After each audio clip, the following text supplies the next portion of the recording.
Ang mabuting balita ng Panginoon ayon kay San Lucas. Sa paglalakbay ni Jesus patungong Jerusalem, nagdaan siya sa hangganan ng Samaria at Galilea. Nang papasok na siya sa isang nayon, siya'y sinalubong ng 10 ketongin. Tumigil sila sa malayo-layo at humiyaw ng, "Jesus, Panginoon, mahabag po kayo sa amin." Nang makita sila ay sinabi niya, "Humayo kayo at pakita sa mga saserdote." At samantalang sila'y naglalakad, gumaling sila. Nang mapuna ng isa na siya'y magaling na, nagbalik siyang sumisigaw ng pagpapapuri sa Diyos. Nagpatira pa siya sa paanan ni Jesus at nagpasalamat. Ang taong ito'y Samaritano. "Hindi ba 10 ang gumaling?" tanong ni Jesus. "Nasaan ang 9? Wala bang nagbalik at nagpuri sa Diyos kundi ang dayuhang ito?"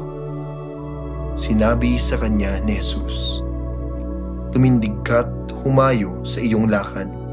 Pinagaling ka dahil sa iyong pananalig." Ang mabuting balita ng Panginoon. Pinupuri ka namin, Panginoong Hesukristo. Nagpatira pa siya sa paanan ni Jesus at nagpasalamat. Kailan ka huling nagpasalamat sa Diyos? Madalas tayo humingi ng mga pagpapala sa Diyos para sa ating mga negosyo, trabaho, pag-aaral, buhay pag-ibig, pamilya, kalusugan at iba pa. Hindi naman lahat ng ating hinihingi sa Diyos ay natutupad. Sa mga ganitong pagkakataon, pinagdududahan natin ang Diyos. Pero sana, matupad man o hindi ang ating ipinagdarasal, matuto nawa tayong magpasalamat lagi sa Diyos.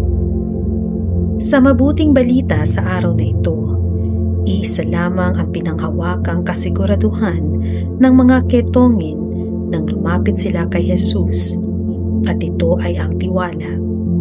Hindi sinabi ni Jesus na sila ay gagaling. "Pinagagaling ko na kayo."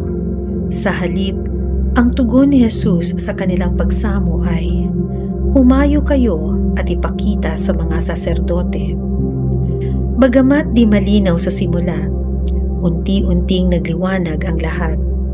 Kung hahayaan natin ang Panginoon na kumilos sa ating buhay, tiyak na tayo rin ang makikinabang. Matutong magpasalamat at magpuri sa Diyos sa lahat ng pagkakataon. Hindi natin kinakailangang magpatira pa upang ipahayag ang ating pasasalamat. Sa pamamaraan ng pagkakawang gawa sa araw na ito, may pahayag natin ang pag-aalala sa kabutihan ng Panginoon.